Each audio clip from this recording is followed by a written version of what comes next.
Think of a fast car, and your mind likely defaults to a specific sensory profile: a roaring exhaust, a blur of motion, and a piercing flash of red.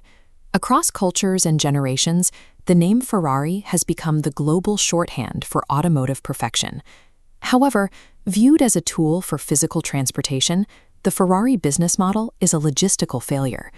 While most automakers spend billions solving daily commuting problems, Ferrari ignores them. These machines lack practical cargo space, carry astronomical maintenance costs, and struggle in standard city traffic.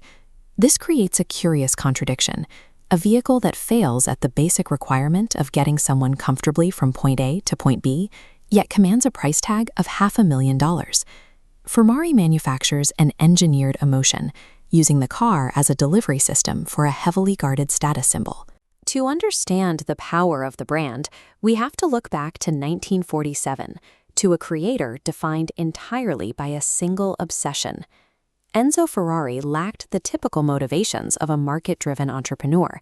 He was a racing fanatic who viewed the consumer market with indifference.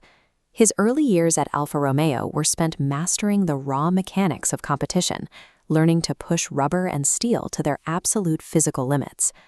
When he built his first car, the Ferrari 125S, he designed it for the sole purpose of dominating the track. It was a tool of war, not a luxury product. This focus birthed Scuderia Ferrari. To this day, the company treats Formula One as an ongoing corporate conflict rather than a weekend sport. Ferrari maintains racing as its central nervous system, distinguishing the brand from competitors who treat their racing teams as peripheral marketing divisions. Their logo, the prancing horse, was originally the emblem of a legendary Italian fighter pilot, Francesco Baracca, a permanent reminder of this victorious, combative spirit. Enzo famously viewed his customers as a necessary inconvenience, selling street-legal cars only to provide the massive funding required for his racing team. Today, that raw racing DNA is meticulously refined into a high-end sensory experience, designed exclusively for the road. Take a look at this acoustic mapping. A standard engine produces a flat, repetitive sound wave, essentially white noise. A Ferrari V12 is engineered for a dynamic pitch, tuned specifically to trigger a visceral emotional response from the driver. This sensory engineering pairs with a business philosophy that rejects mass scale, prioritizing quality control over volume. This chart illustrates their economics of scarcity. Ferrari intentionally caps its production numbers, leaving billions in potential revenue on the table to ensure supply never meets global demand. Wealth alone is an insufficient credential for ownership. The company selects its buyers based on their history with the brand and their public profile. By hand-building only a fraction of what the market asks for, Ferrari creates multi-year waiting lists that force even the ultra-wealthy to wait for an allocation.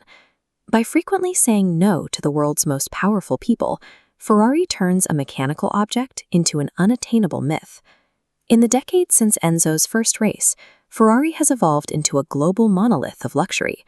They now face the challenge of preserving this mechanical soul while transitioning to hybrid and electric power. Engineers are now tasked with ensuring that these quieter technologies still deliver the physical feedback and sensory engagement that the racing legacy requires. Ferrari remains famous because it is a rare example of a company that has successfully scaled a singular, uncompromising obsession into a global benchmark for achievement.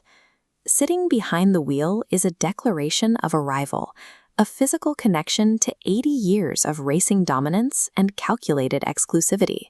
This legacy results in a specific feeling, the genoon that Enzo built, reaching the driver through the vibration of the seat and the engine's resonance.